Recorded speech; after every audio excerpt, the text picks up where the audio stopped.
મિત્રો, ભારતીય જનતા પાર્ટીમાં હમણાં કેન્દ્ર લેવલે કહી શકાય કે નવી નિયુક્તિ થઈ, જેમાં 4 ગુજરાતી ચહેરાઓને સ્થાન આપવામાં આવ્યું.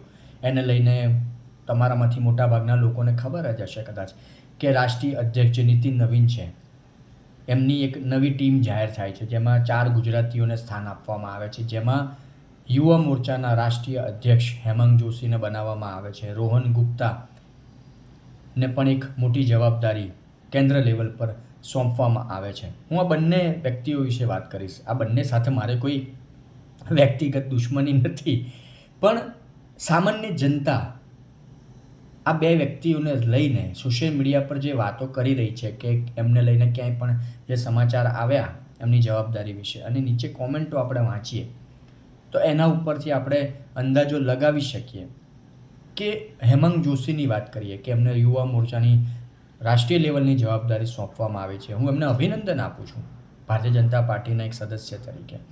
પણ જ્યારે સામાન્ય જનતાના મુદ્દાની વાત આવે કે એમના મનની વાત આવે તો લોકો એ પ્રશ્ન કરી રહ્યા છે, લોકો એ સવાલ ઉઠાવી રહ્યા છે કે યુવા મોરચાના રાષ્ટ્રીય લેવલની જવાબદારી જે વ્યક્તિને આપવામાં આવી છે એ વ્યક્તિ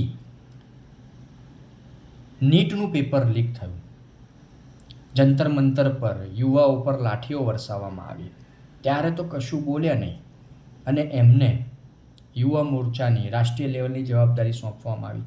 જે વ્યક્તિ, ચલો જંતર મંતરની વાત જવા દો, પણ નીટનું પેપર લીક થયું.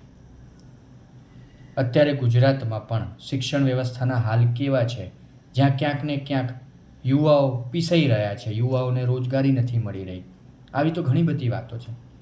એના વિશે જો કોઈ વાત નથી કરતું તો પછી એ યુવા મોરચાના રાષ્ટ્રીય અધ્યક્ષ, હા, લોકો એ વસ્તુ નીચે કહી રહ્યા છે કે ભાઈ આ તો એક પાર્ટીનો વ્યક્તિ છે, પાર્ટીએ બનાવેલો છે, એ વ્યક્તિ દેશનું કે દેશના યુવાઓનું શું કામ વિચારે.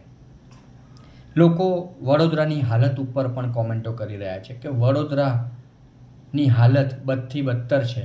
ઘણા બધા એરિયા એવા છે જ્યાં હાલત બદથી બદતર છે અને આ વ્યક્તિ વડોદરાનું તો ભલું કરી નથી શક્યો સાંસદ તરીકે.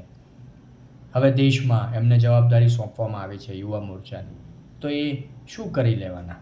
ઘણી બધી વાતો, ઘણા બધા સવાલો આ બધી બાબતો પર ઊભા થતા હોય છે. રોહન ગુપ્તાની વાત કરીએ તો રોહન ગુપ્તાને લઈને પણ સૌથી મહત્ત્વની વાત એ સામે આવે છે કે કોંગ્રેસમાંથી આવેલો છે આ વ્યક્તિ, ભાજપમાં પોતાના સ્વાર્થ માટે. કોંગ્રેસમાં ના મળ્યું એટલે ભાજપમાં આવ્યો, ભાજપમાં હવે જવાબદારી મળી. જે વ્યક્તિ કોંગ્રેસનો ના થઈ શક્યો એ વ્યક્તિ ભાજપનો શું થશે? અને અહીંયા જ્યારે કોંગ્રેસમાંથી આવેલા વ્યક્તિને જવાબદારી સોંપવામાં આવે છે તો એવા સવાલો પણ ઊભા થાય છે. અને હું વ્યક્તિગત રીતે પણ આ સવાલ ઊભો કરીશ કે ભારતીય જનતા પાર્ટીમાં કેટલા બધા કાર્યકર્તા છે, એટલા બધા કાર્યકર્તાઓ, એટલા બધા નેતાઓ જે ખરેખર કાબિલ છે, જે ખરેખર જો તમને જવાબદારી સોંપવામાં આવે તો તેઓ બહુ જ સારું પાર્ટી માટે કામ કરી શકે એવા છે. ઘણા બધા લોકો છે, હું કમલમ ગયેલો છું જેટલી પણ વાર, મેં ઘણા બધા એવા કાર્યકર્તાઓ, નેતાઓને જોયા છે જે મતલબ કહેવાય ચપ્પલ ઘસાઈ ગયા એ લોકોના, બિચારાઓના, વર્ષોથી પાર્ટી માટે. પણ ક્યાંક ને ક્યાંક એમને ઇગ્નોર કરવામાં આવે છે અથવા તો એમની વાતને મહત્ત્વ જ નથી આપવામાં આવતું. કોઈ પણ પ્રકારની વાતને મહત્ત્વ નથી આપવામાં આવતું. જે કોંગ્રેસમાંથી આવેલા લોકો છે એમને આજે મહત્ત્વ મળી રહ્યું છે. અને ઘણા બધા લોકો, તમે અવારનવાર સાંભળો છો, કહે છે, સવાલો કરે છે કે આજે ભારતીય જનતા પાર્ટીમાં મોટાભાગના જે લોકો છે પદ ઉપર બેઠેલા, મંત્રી બનેલા, પછી એ રાષ્ટ્રીય લેવલથી લઈને ગુજરાત લેવલની વાત હોય, મોટાભાગના લોકો કોંગ્રેસના છે. તો ભારતીય જનતા પાર્ટીના વર્ષોથી જે કાર્યકર્તાઓ, નેતાઓ ઘસાઈ રહ્યા છે એમનું શું? આવી તો ઘણી બધી વાતો છે, ઘણા બધા મુદ્દા છે. તમારો અભિપ્રાય મને કોમેન્ટ બોક્સમાં જરૂરથી જણાવશો આ મુદ્દા ઉપર.